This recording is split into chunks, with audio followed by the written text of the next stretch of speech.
Waheguru Ji Ka Khalsa, Waheguru Ji Ki Fateh. Welcome to the segment of Coach Gurbani's a-sabad-a-day. The reflection continues from Tanasri Mahalla Chauta, composition of the fourth Nanak, Guru Ram Das, and the recitation.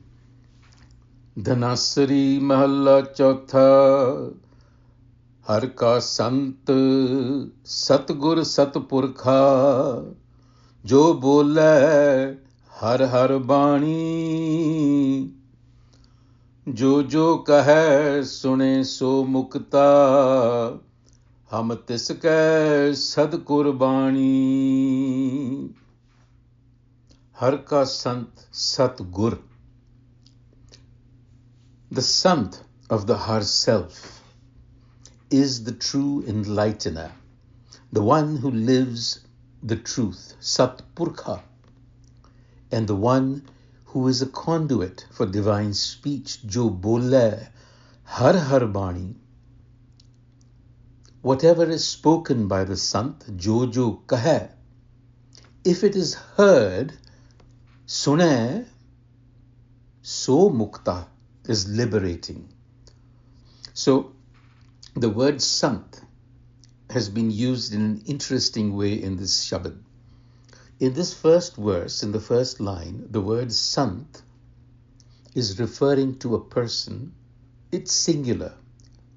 So in Sikhi, that person is always referring to the historical Guru, the Guru person, because it has a vowel sign under Tata, Ankar, which makes it singular, a proper noun. So effectively, while we know specifically that it points to the Guru person, more generally, when the term Sant is used as a proper noun, it refers to any individual in whom the impersonal divine, the Har, has become experientially manifest. So the Sant is further described as Satgur Satpurkha. It is the Satgur, the enlightener. So it is a human channel where divine presence is active, where it has been awakened, and it is by virtue of which the individual becomes Satgur, the enlightened source, the one whose consciousness is Purkha, reflects the truth.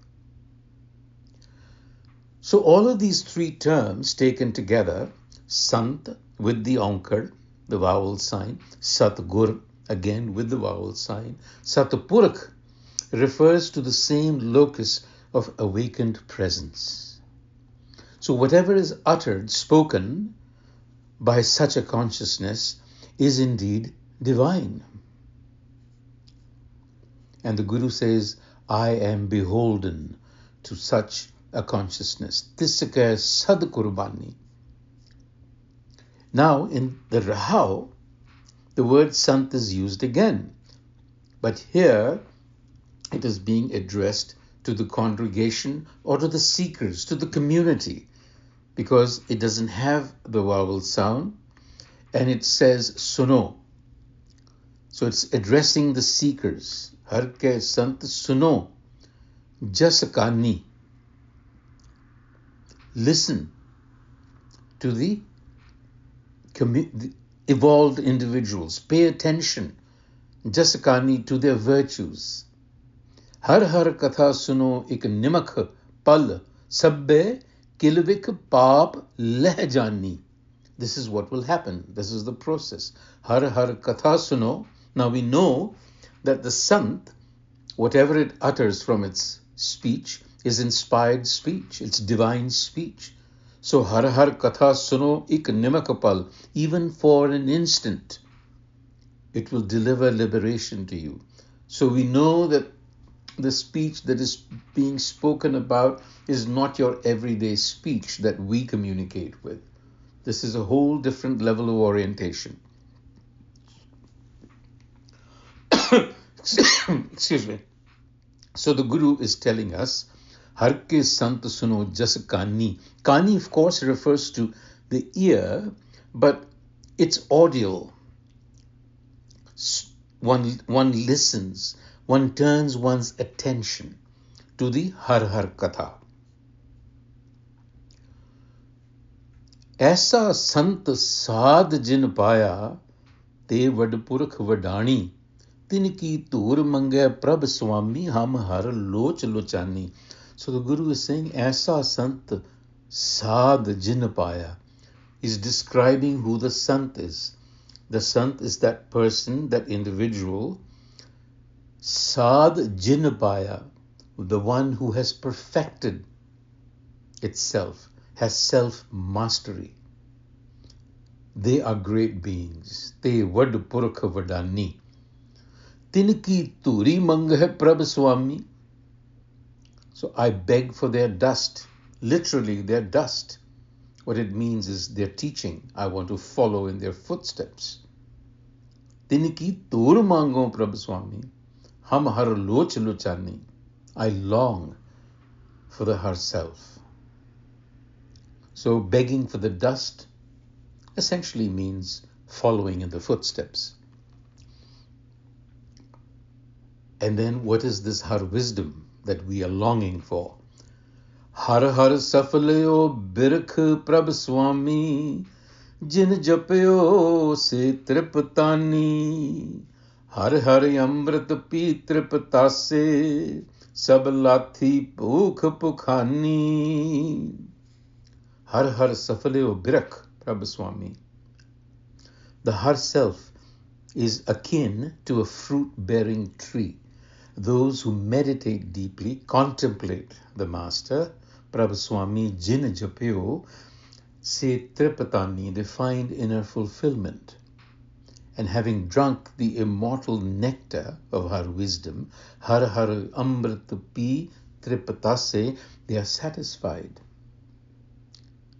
All cravings dissipate. Lathi Puk Pukhani. So Birak is the tree of life.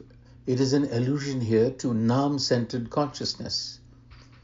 And Puk is not physical, but it refers to the restlessness that is born of seeking identity through external validation, which is what the ego does. The Guru says, Jinke vade paag vad uche tin har japyo japani.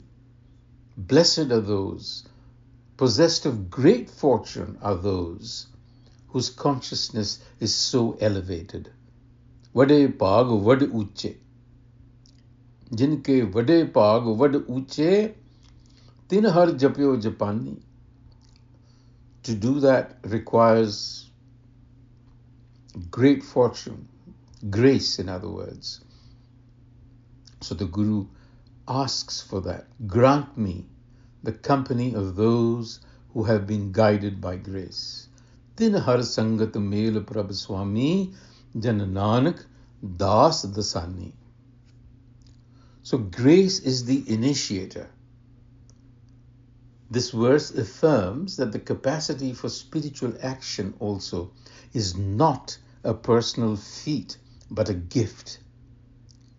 Attaining Nam consciousness is a matter of grace, great fortune. We can only seek and ask. We can petition the Master. The ego cannot kill the ego, you see. It requires a higher orientation to shift perception. And that is what we should be begging for. Vaheguru Ji Ka Khalsa, Vaheguru Ji Ki Fateh.